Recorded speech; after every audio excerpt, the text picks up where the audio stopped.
Thank you for starting your week with commercial-free CNN Student News. I'm Carl Azus. We are 8 years from the 2022 Olympics, and another country is saying, don't consider us anymore for those Winter Games. Norway has joined Sweden, Poland, and Ukraine in dropping out of the process to host them. Germany put its bid to a vote, and its citizens said no. Why? One reason, money. It costs billions. Host countries have to build stadiums, hotels, competition venues, and keep them all safe. Some nations don't think they'll see enough return on their investment. Another reason could be political. Not everyone likes the way the International Olympics Committee runs its business and coordinates the games. Norway's withdrawal leaves only two countries, Kazakhstan and China, as possible 2022 Olympic hosts. Effects of this year's games on Sochi, Russia? A mixed bag. The scene of the most expensive Olympic Games in history, yet 8 months on, and with the athletes long gone, it's turned from the home of gold medal-winning glories to a ghost town. There's no such thing as Olympic fever here. Many of these hotel rooms in Gorky Gorod up in the mountains weren't even ready for the games and are still unfinished. That's over 1,000 hotel rooms still lying empty and waiting for one of the shortest ski seasons in Europe. And while those businesses haven't even got off the ground, there's many that have already gone bust. What went wrong? After Olympic Games there were no people at all, so we decided to close. It's a sad tale for the town at one end of the world's most expensive railroad. The once hourly trains from the mountains now run just a handful a day. But at the other end, 31 miles away on the coast, one chain with 5 hotels in Sochi has taken advantage. The number of visitors has really over our expectations, so we're very happy with the season. It's been fantastic, the interest from domestic Russia post-games. The people that were unhappy because of the Olympics, I don't think that those people are very smart, because it's an honor for any city, for any country to have the Olympic Games. It's a real honor. There's plenty of reasons for those on the coast to be positive, but the question now is whether the mountain region can emulate the success. The Olympics sold itself as a games of contrasts. The challenge is to ensure its legacy won't follow suit. Amanda Davis, CNN, Sochi.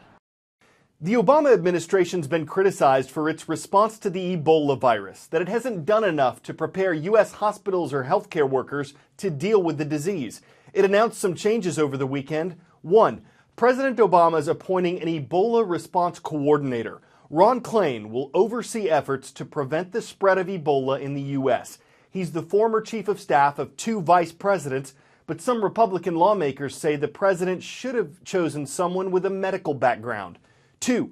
The U.S. military is assembling a 30-person quick strike team, 5 doctors, 20 nurses, and 5 trainers who can quickly get direct treatment to potential Ebola patients in the U.S.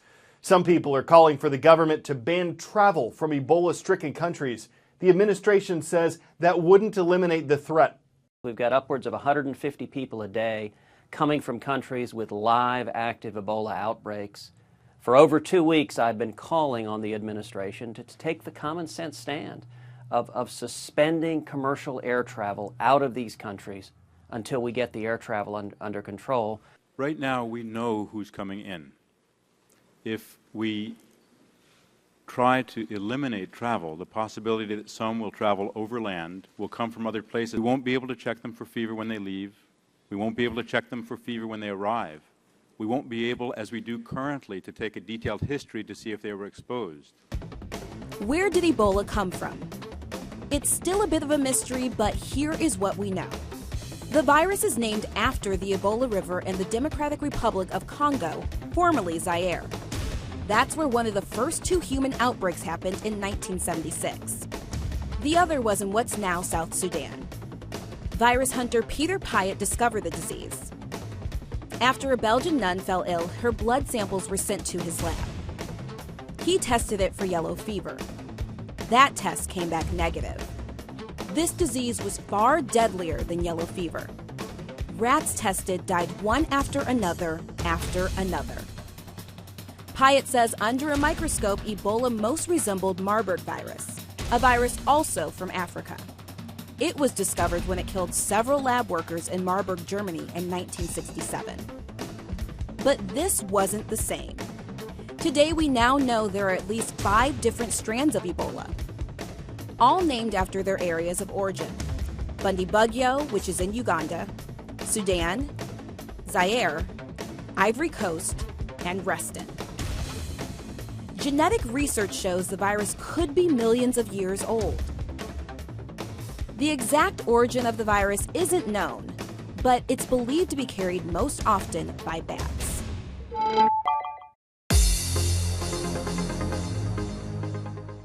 Wonder who's watching today. It's time for the CNN Student News Roll Call. We've got some Warriors online in Ruidoso, New Mexico. Thanks for starting your week with us at Ruidoso Middle School. Jumping up to North Dakota with the Highliners. They're watching from Valley City High School in Valley City. And then it's south to Knoxville, Tennessee with the Bulldogs. Bearden High School rounds out today's roll. After dramatic drops last week, the U.S. stock market rallied Friday. The Dow Jones Industrial Average of 30 significant stocks climbed 263 points before the weekend. The market as a whole is still down more than 6% for the past month. That's why the media keep describing it as a roller coaster.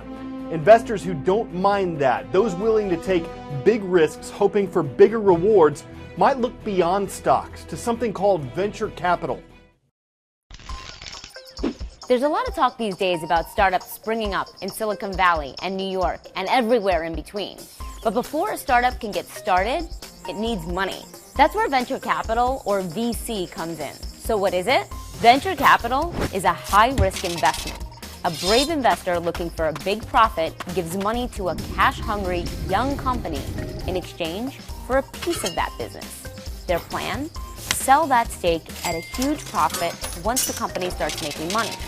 Now, that might not sound much different than investing in stocks, which are tiny pieces of huge companies. But here's the main difference.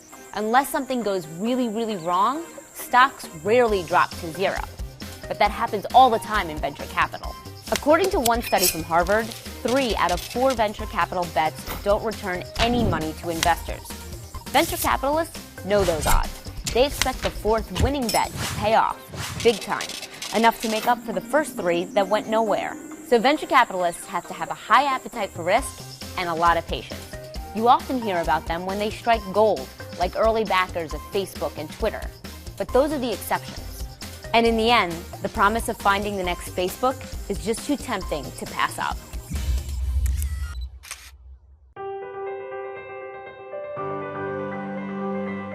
Today's character study starts with a patella tendon. It's attached to your kneecap. And as Danielle Lanou got near the finish line of a recent cross-country race, her patella tendon popped. She fell down in so much pain that she couldn't walk, let alone finish the race. But Melanie Bailey, another runner, decided they'd just have to finish together. Now here's the kicker. Melanie was on the other team. I stopped because I couldn't go any farther, and all of a sudden this girl comes up and she grabs my arm and she said, "Here, come on." And she just started walking and couldn't walk at all, and she's like, "This isn't working." And so she said, "Here, hop on my back." And she bent down, picked me up. She's like half my size. All I could think about was that she was in a lot of pain and I wanted to help her. Honestly, I loved the way I ended it. It was a really good way to end my cross-country season. I mean, how many people kept running past me, but she decided she was going to stop.